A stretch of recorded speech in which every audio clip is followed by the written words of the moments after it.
Et l'eau est fraîche. Hein? All right, good afternoon. We are delighted to be joined by the Undersecretary General for Peace Operations, Jean-Pierre Lacroix, who is here to talk to you about what's going on in Lebanon with our peacekeepers.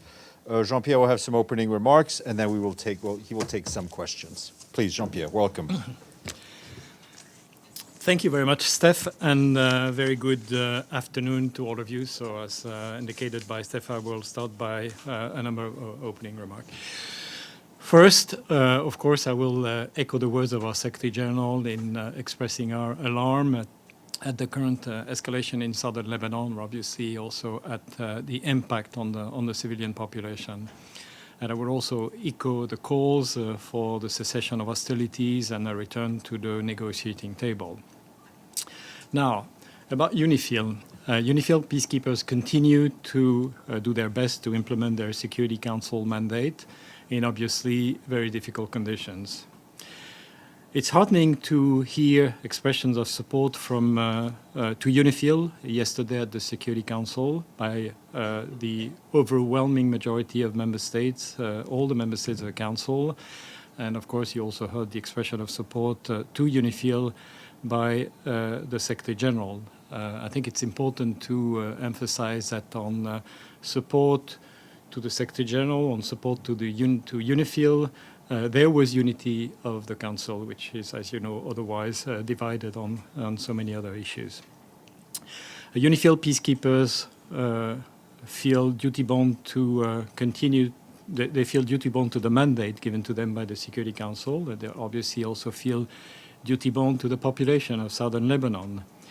The peacekeepers are currently staying in their position, all of them, and we're extremely grateful to them, and we're also extremely grateful to the troop contributing countries. Team UNIFIL, I call it Team UNIFIL, remains united and committed. The peacekeepers, under the outstanding leadership of Lieutenant General Aroldo Lázaro, the troop contributing country, whose unity and commitment is absolutely vital and highly appreciated, and of course this Secretariat, the Secretary General, under whose guidance we operate, but also all the partners department, the DMSPC, Department of Operational Support, UNDSS, and of course my colleagues from the Department of Peace Operation. We're obviously constantly reviewing the situation. We just had another VTC this morning with UNIFIL. Contingency plans are ready and they're constantly updated so that if needed, we can adapt UNIFIL posture. We're also constantly in contact with the troop contributing country. They were briefed yesterday by General Lázaro in Beirut, and tomorrow, together with other senior colleagues, I will brief them. And of course, I am also in contact bilaterally with many of them. I have talked with several ambassadors, a number of ministers as well. The safety and security of our peacekeepers is a paramount priority. A number of measures have been taken in the last months, weeks and days to strengthen the peacekeepers' protection. But safety and security of the peacekeepers is a shared responsibility. The parties have an obligation to respect the safety and security of peacekeepers, and I want to insist on that, and you've heard the message of the Secretary General yesterday when he spoke at the Council. Now, obviously, the current situation limits the ability of the peacekeepers to implement their mandated task, but whenever and wherever possible, they keep doing just that, liaising with the parties, because as you know, UNIFIL is a channel, it's actually the only channel of communication between the parties. The peacekeepers are also working with partners to do whatever they can to protect the population. They have granted temporary shelter to affected population in a recent week. They support the delivery of humanitarian assistance, again, together with partners, including the Lebanese armed forces, safe movement of civilians. In other words, they continue to do their best in these very, very challenging conditions. So these are the few words that I wanted to say by way of introduction, and of course I look forward to your question. Thank you.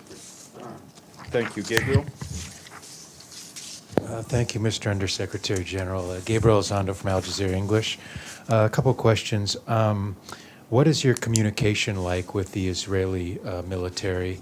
Have you asked for a heads up or a warning before they proceed with any possible ground invasion that would come in contact with the peacekeepers?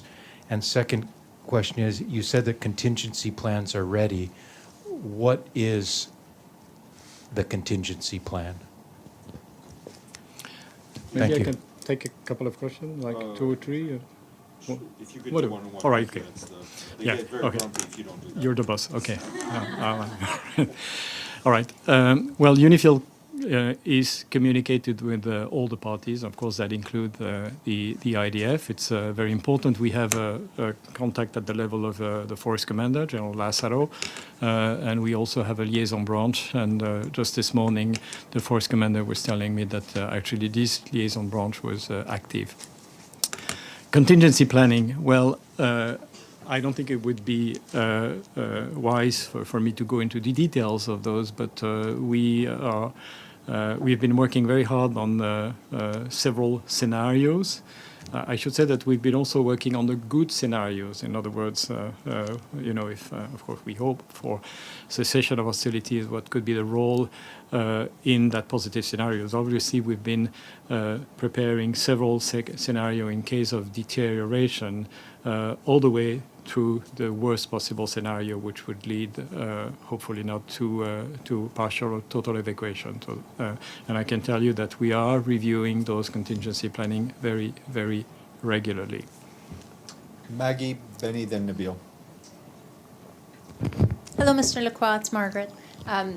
So we often hear when there's no peace to keep, there's no point for a peacekeeping mission to be there. Right now, it doesn't appear there's any peace to keep in South Lebanon. 70 villages have been evacuated, so there aren't really many civilians for you to protect either. So really, what is the purpose of UNIFIL remaining right now, particularly since those peacekeepers, thousands of them, are now themselves at risk? Thank you. Well,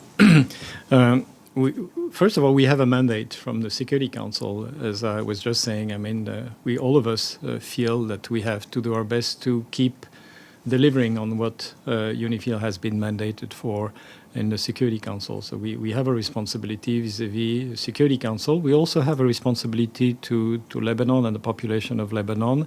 Yes, of course, many civilians left the area, but not all of them. Even those movements of population have required, in a number of cases, the support and of UNIFIL, as I was saying, together with other partners, such as the Lebanese Armed Forces. The liaison mechanism remains very important. I mentioned this channel of communication. So in other words, yes, it is absolutely warranted for our peacekeepers to continue to stay to the extent possible and do what they have to do to the extent possible. Again, under conditions that obviously limit their ability to fulfill their mandate. Thank you. Benny, then Nabil. Hi, Benny Avni of New York Sun. In 2006, 2 UNIFIL peacekeepers were killed. There were a lot of reports afterwards that they were stationed right next to a Hezbollah post, and they were killed in the exchange of fire. What do you do to make sure that UNIFIL people are not right next to armed militias that are not supposed to be below the litany according to the UN Security Council resolution you cited, and to make sure that happens. And P.S., the Israeli army, from what I understand, asked some UNIFIL people to move from some areas, and as far as we were told yesterday, they haven't yet. Right.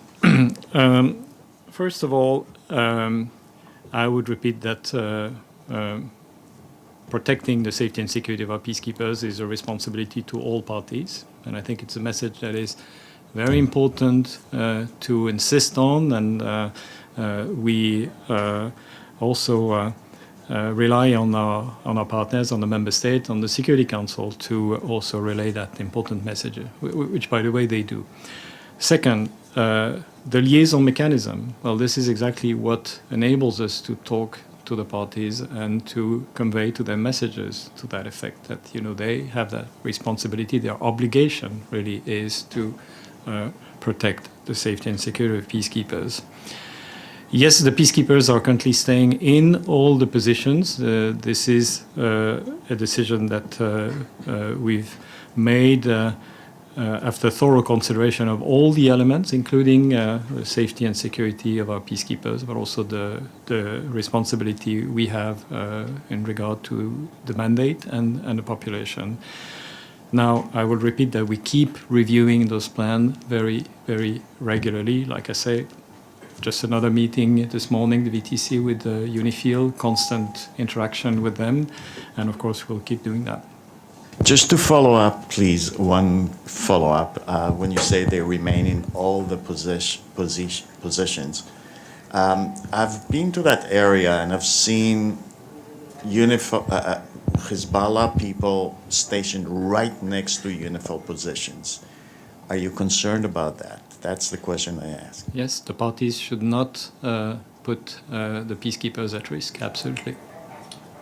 Nabil? Thank you. Nabil Abisab, Al Arabi TV station. So by liaison mechanism, you mean the tripartite mechanism? And if this mechanism is still active, what is this mechanism doing right now? Do you only focus on your safety and UNIFIL safety?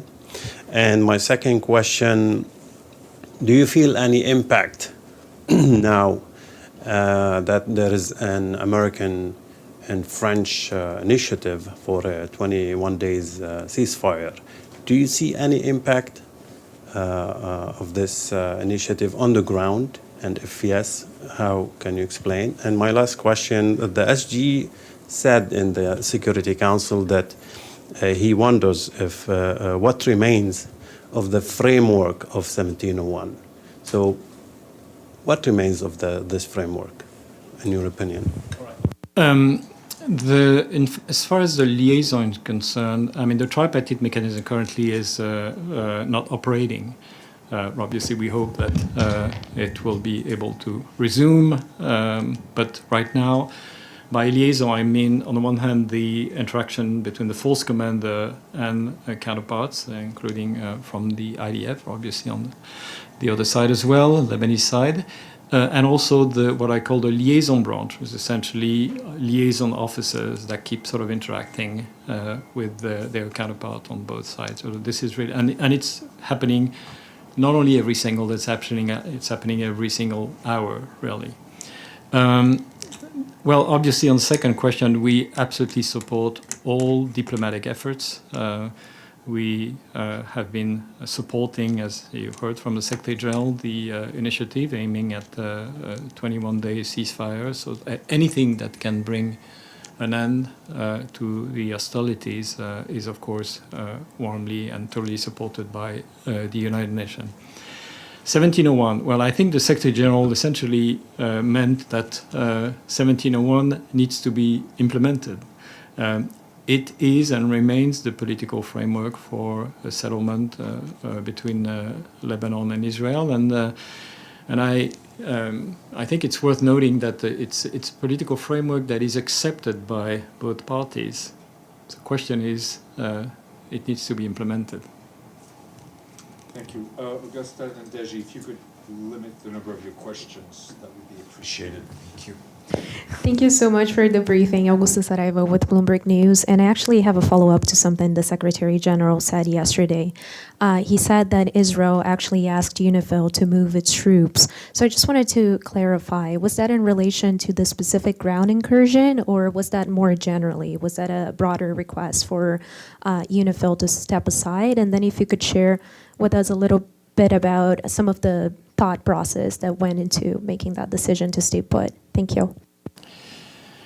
Yes, indeed. I mean, as the Secretary General indicated, prior to the commencement of the ground operation, we had a request from the IDF to vacate some of the position, including those that are very close to the blue line. We had anticipated the scenario of limited, targeted ground operation, which is how the Israeli have been labeling those operations, and we had made a very considerate, thorough, and thoroughly discussed decision that it would be better for UNIFIL, for our peacekeepers, in terms of our responsibility to the mandate, to stay in those positions.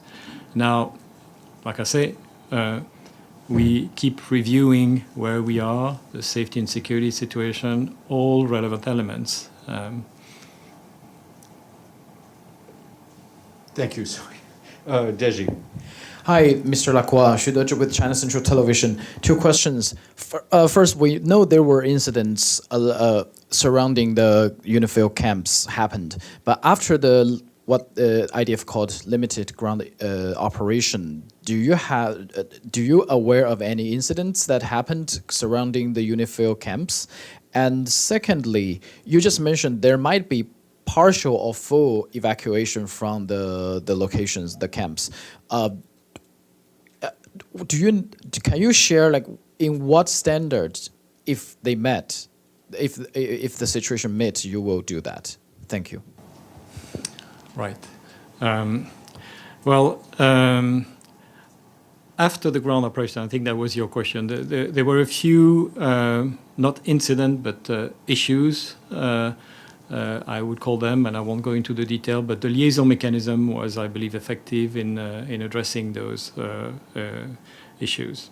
Now, in terms of looking at what could eventually lead to an evolution in terms of the UNIFIL's posture. And first of all, I should have mentioned that as part of the measures that were taken to strengthen the protection of peacekeepers, and some of them had to do with the physical protection of the position, but UNIFIL has also been slightly reducing the numbers in some of the positions by, I believe, a percentage of approximately 20%.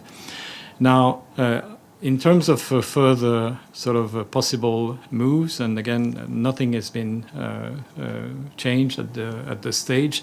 I think we'll certainly be looking first and foremost at the safety and security of our peacekeepers, and obviously also the extent to which they are in a position to implement their mandate, at least partially, because obviously it's a partial implementation right now.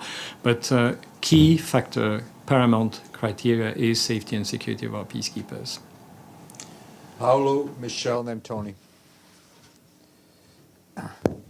Paolo Mastrolilli with the Italian daily La Repubblica. Thank you very much for the briefing. Yesterday, the Lebanese Prime Minister repeated that he is willing and able to deploy the Lebanese army south of the Litani in application of the Resolution 1701, that Hezbollah is a signal that is open to this possibility. Do you see it as doable and useful in coordination with UNIFIL?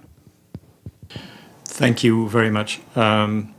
Yes, clearly strengthening the presence of the Lebanese armed forces in southern Lebanon is a very important element towards the path towards a durable solution. That is quite clear, and we have constantly expressed our support to all efforts made to increase support to the Lebanese armed forces. Your country, Italy, is actually quite, playing a quite active role in those efforts, which we highly appreciate. We interact with the Lebanese armed forces on a regular basis, and UNIFIL is also doing what it can to provide support to the LAF.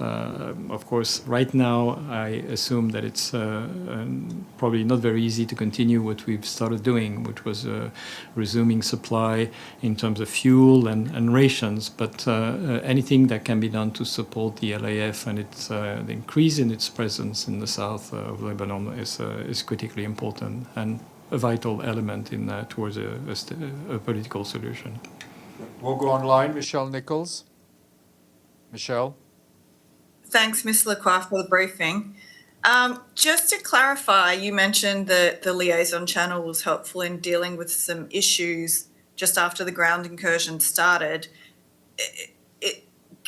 I know you don't want to elaborate, but can you just give us, like, was this, Israeli fire coming too close to bases?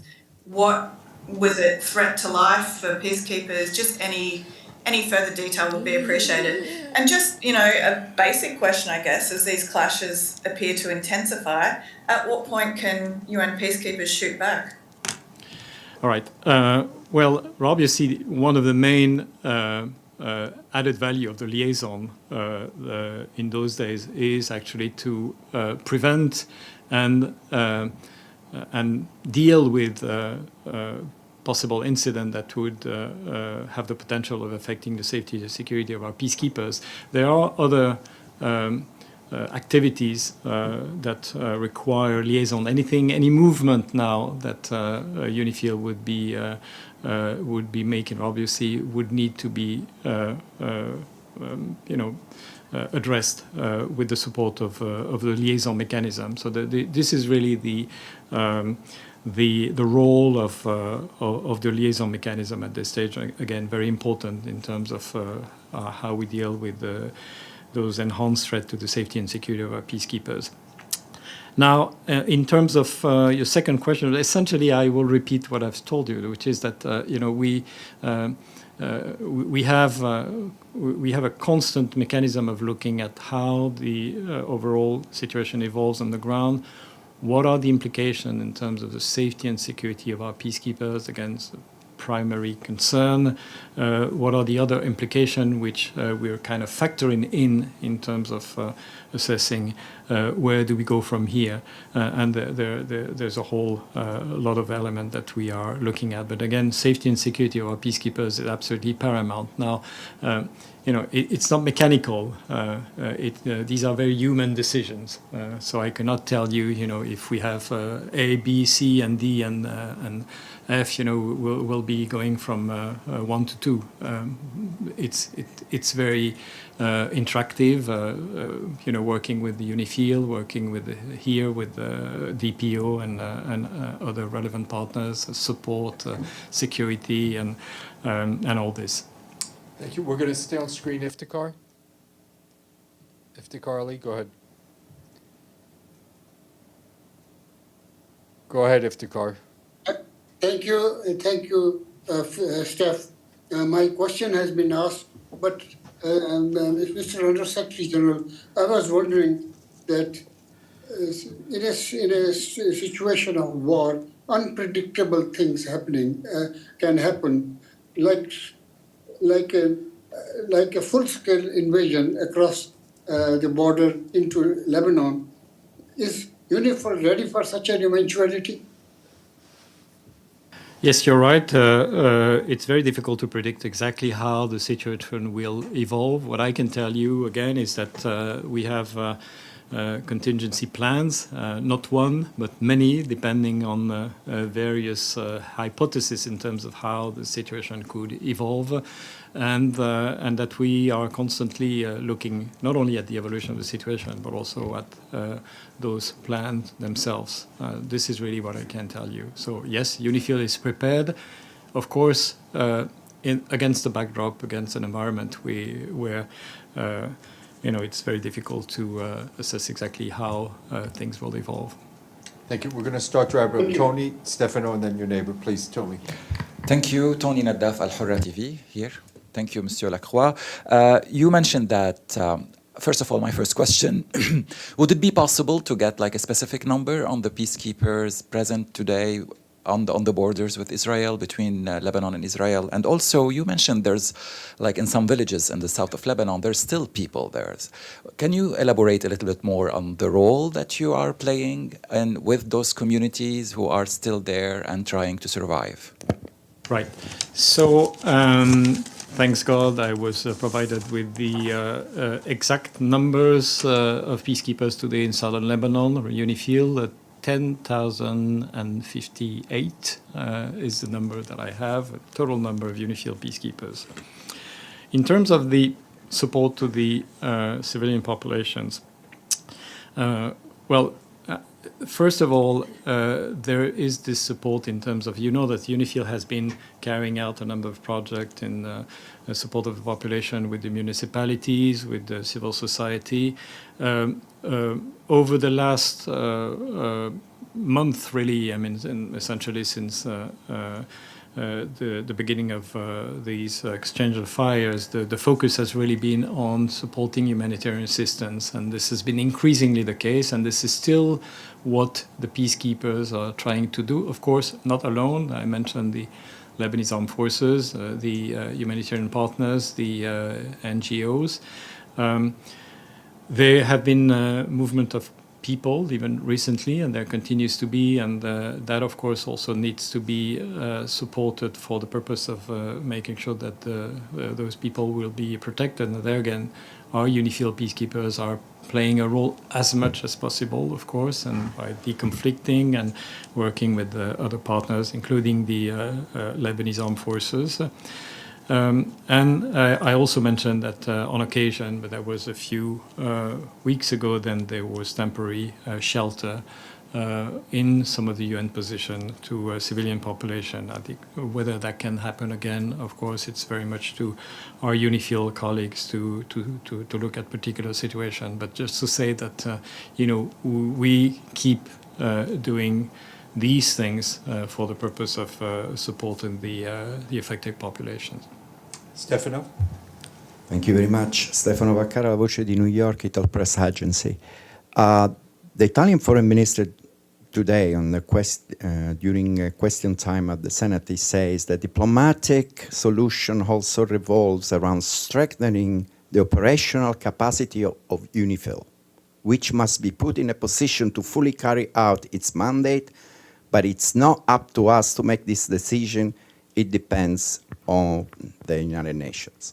So can you explain us what he wanted to say? And then I have a scenario about responsibility. No, scenario. No, a scenario with a question. Yes, thank you.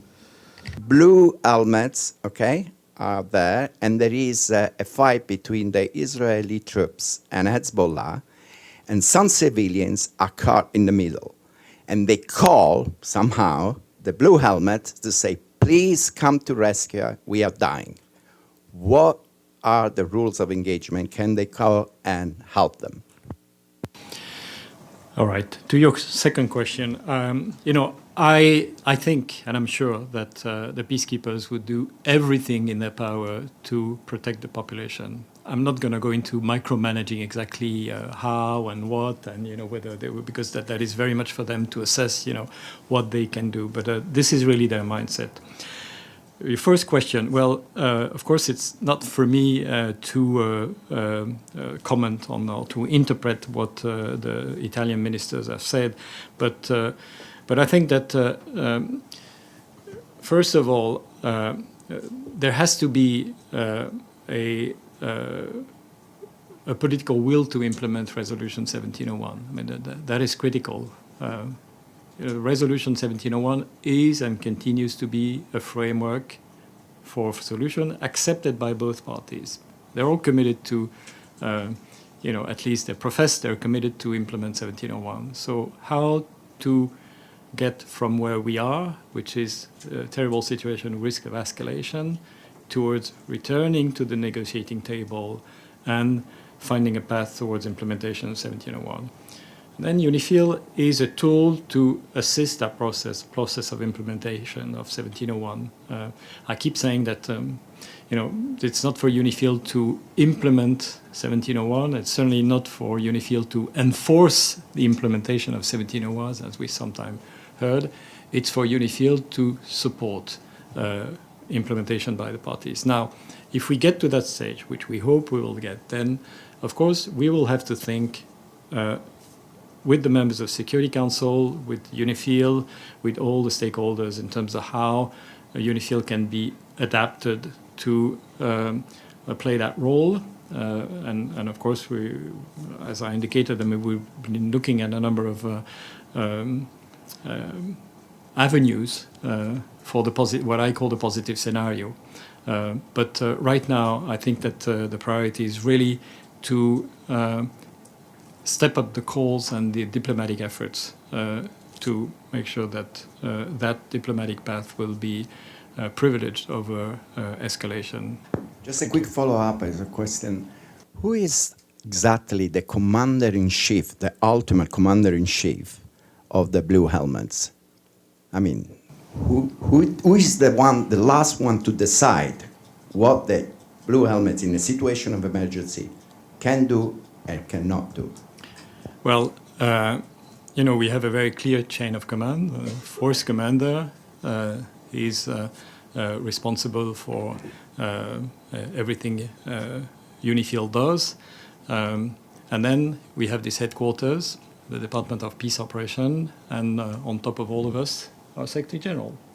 As always. That's very clear. Yes, ma'am, last question. Inam Tahan, Associate Press. I have a question about the UNIFIL moved into a very tension area that involved 3 borders. And now we have seen that Lebanese have moved to the Syrian border.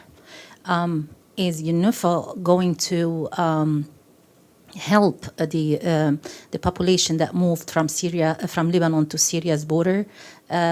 Is there any negotiation with the Syrian side to maintain peace or to expand the diameter of the UNIFIL safety and security? Thank you. No, I think that when it comes to the situation of the civilian population, then of course it has something to do with southern Lebanon, but it's also the whole of Lebanon and the region. And of course, having the lead on those efforts are the agencies, particularly HCR, IOM, and our other humanitarian agencies under the leadership of our coordinator there.